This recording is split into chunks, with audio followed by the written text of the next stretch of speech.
Salary matters, no doubt about it. But when it comes to long-term happiness and success as a software engineer, it's only the beginning. It's just the tip of the iceberg. And sometimes salary is completely non-negotiable, especially if it's your first job out of college in 2025. You may not have any leverage to negotiate your base pay. However, there are many other things that you will appreciate negotiating up front. And I definitely have made the mistake of focusing too much on the base pay and not enough on the rest of my packages in the past. And I'm going to get into some of those stories a little bit in this video. So besides your salary, what else can you negotiate? If your grade and title and your pay are locked, then shift your focus to the growth path. Ask for faster performance review cycle if possible. Let's say if the company does performance reviews annually, then ask for 6-month interval for your first review and clarify what metrics and milestones you actually need to hit for that next promotion. Having a clear path gives you direction and puts you in control of your own advancement, but also encourages your manager to be invested in your career growth from the get-go. Now, when you do this, I recommend getting it in writing if possible. Perhaps negotiate this over the email so you have some sort of record of what has been said back and forth. I've learned this the hard way. When I got my first W-2 full-time offer, I tried negotiating a higher grade because I knew that I'm close to that next grade and the salary that they offered me was on a lower end for the area. But my soon-to-be new manager shut it down pretty quickly, saying that, hey, first you need to join the company and based on your performance, we can fast-track you to the next level. But 2 weeks after I joined the company, that manager ended up leaving for another job. And my next manager was not super excited to follow through on somebody else's verbal promise to me. And it took me well over a year to get to that next promotion as a result of that. So it definitely slowed down my career growth because I did not have this negotiation in writing. Next thing you can negotiate is hybrid or remote work arrangement, and this one is huge. If you're expected to come into the office every day, you're committing to hundreds of commutes each year. Even just one work from home day per week can save you serious time, energy, and even some gas money. In many companies, your direct manager is going to have some discretion over this, so ask for your preferred arrangement up front.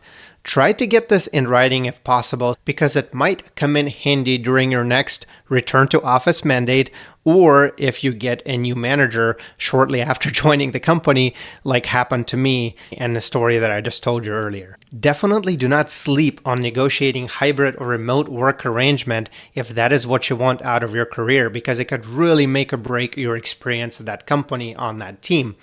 And if you wanted to negotiate on it but did not, and you find out later that your manager did have some discretion over this, you might really be unhappy about not negotiating this. So definitely take this one seriously, just like the next item that I have on my list. Paid time off, sick leave, and parental leave.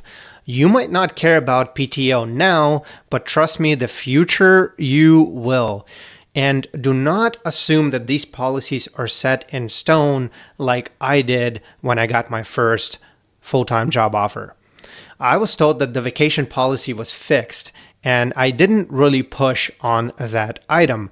But later I found out that some other new hires at my company got way more time off than me simply because they pushed the company to match their previous arrangement with the company they're coming from. Now, this does mean that your PTO policy is up for negotiation after all. And although it's not going to be the case across all companies, it is definitely worth looking into. I wish I did. And there are other things that I recommend you ask about, like how is PTO requested and approved? Are there blackout periods? Is time off seniority based or first come, first serve basis? And what is the parental leave policy? How is the sick time treated?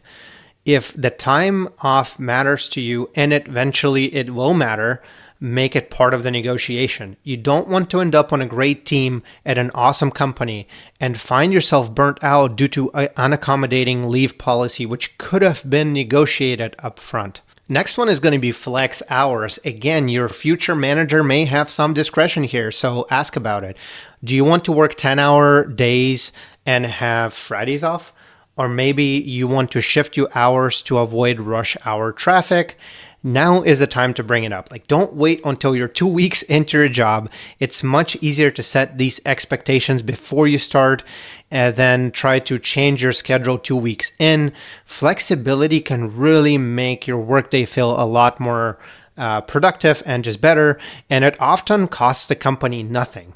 So why not? Ask for it. I've seen all kinds of different work arrangements that different people get. It is not out of the question, and it should be part of your negotiation if you care about that. All right, the next tip is a fun one because it might put thousands of dollars into your pocket with just one email, and that is a signing bonus. If you are not offered a signing bonus, then ask for it. And if you already are being offered a signing bonus, then ask to increase it. In my experience, it's often the easiest thing to negotiate, especially if your salary is already locked. A single well-worded email can literally put thousands of dollars into your pocket. It might not always work, but it's such a low effort and such a high upside that I always recommend that you ask. Equity and stock options. If equity is part of your offer, don't just glance at it, dig into the details.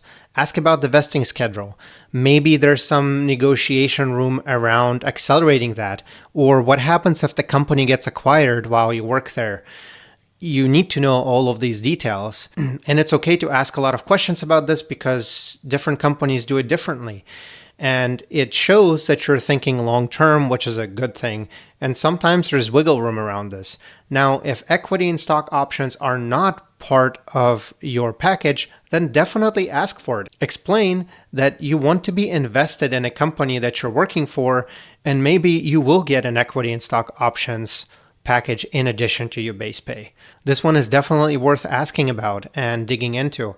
However, if the company does not want to negotiate your equity package or doesn't offer equity packages to new hires, that is not a red flag, unlike the next thing that I'm about to talk about, which is relocation support. If the role requires you to move, always ask for relocation assistance, whether it's a lump sum, some sort of reimbursement, or help with temporary housing.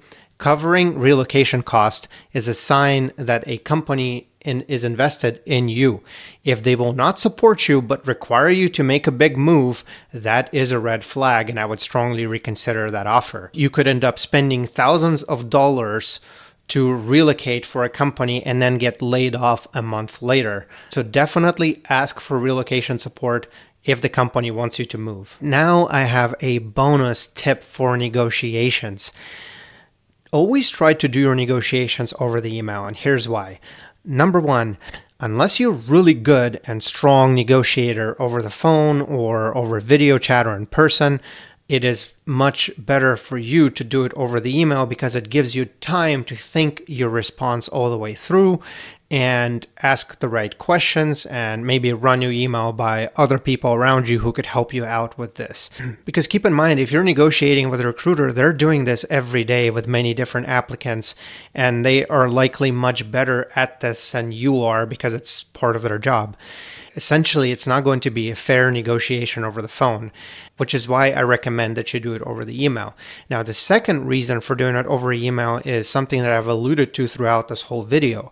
Get it in writing if possible. And how do you get it in writing?